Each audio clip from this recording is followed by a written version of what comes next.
இருக்காங்க. ஆனா இங்க வந்து இவங்க மட்டும்தான் வந்து ஜிஹெச்ல மட்டும்தான் எங்களுக்கு ஒத்துழைப்புல ஒரு டாக்டர் வந்து அலட்சிய போக்கா ஒரு உயிரை கொண்டு விட்டாரு 2 மணி நேரம் போராடி.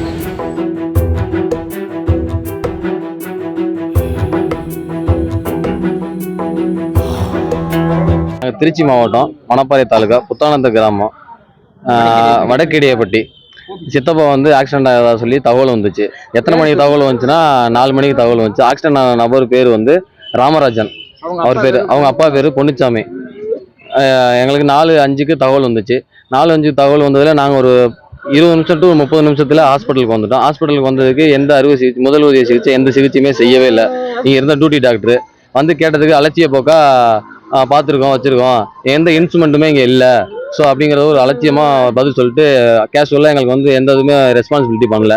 அதுக்கப்புறம் நாங்கள் போய் அவரை போய் பார்த்ததுக்கு அவர் ரொம்ப ரொம்ப அன்கான்சியஸில் இருந்தார்.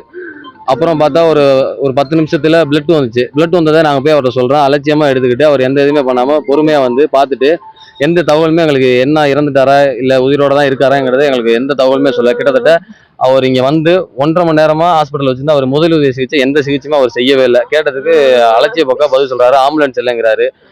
எங்களை ஆம்புலன்ஸை ரெடி பண்ண சொல்கிறாரு. அப்புறம் எதுக்கு இவர் இங்கே டியூட்டி டாக்டராக இருக்காரு எங்களுக்கு ஒன்றும் தெரியல சார். எனது நண்பர் மைத்துனர் வந்து நத்தம் நோக்கி வரும்போது நத்தம் புறவழிச்சாலை பைபாஸில் வந்து ஆக்சிடென்ட்டு.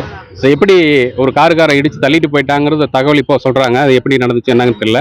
தகவல் கேட்டு நாங்கள் வந்து ஜிஹெச்சுக்கு வந்து பார்க்கும்போது நத்தம் அரசு மருத்துவமனையில் எந்த ஒரு வசதியும் ஒரு ட்ரீட்மெண்ட் இல்லாமல் அவரை வந்து தனியாக ஒரு படுக்கையில் படுக்க போட்டு எந்த வசதியும் இல்லாமல் போட்டாங்க, ஒரு ட்ரீட்மெண்ட் இல்லாமல் போட்டாங்க.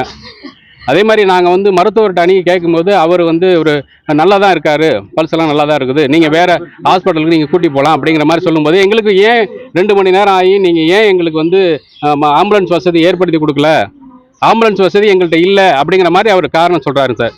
அதாவது இங்கே வந்து அரசு மருத்துவமனை என்பது சாதாரண ஏழை எளிய மக்களுக்கான மருத்துவமனை. ஒரு உதவி என்பது அரசு மருத்துவமனை மட்டும்தான் கிடைக்கும் என்று சொல்கிறாரு.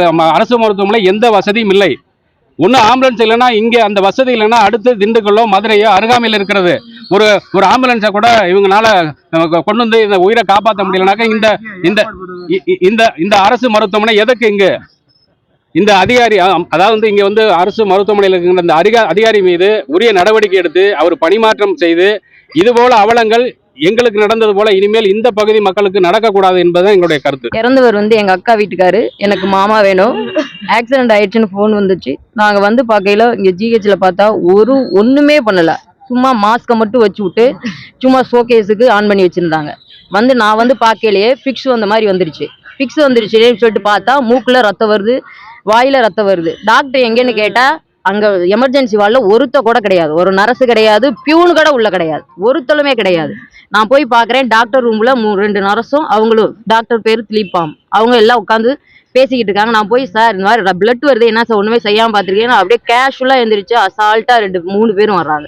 அதுக்கப்புறம் தான் உள்ள வந்து இசிசி எடுக்கிற மாதிரி அப்படியே பாவலா பண்ணிட்டு எல்லாம் டோட்டலா எங்க கண்ணு முன்னாடியே போயிடுச்சுங்க. என் கண்ணு முன்னாடியே ஃபிக்ஸ் வந்து போயிடுச்சுங்க. எங்க கண்ணால பார்த்தேன். ஆனா ஒண்ணுமே பண்ணல. எங்களுக்கு ஏற்பட்ட நேர்மை யாருக்கும், வேற ஏழை மக்களுக்கு யாருக்கும் ஏற்படக்கூடாது. இதுக்கு தகுந்த நடவடிக்கை எடுக்கணும் அரசாங்கம். செய்திகளை உடனுக்குடன் தெரிந்து கொள்ள உடனே சப்ஸ்கிரைப் பண்ணுங்க.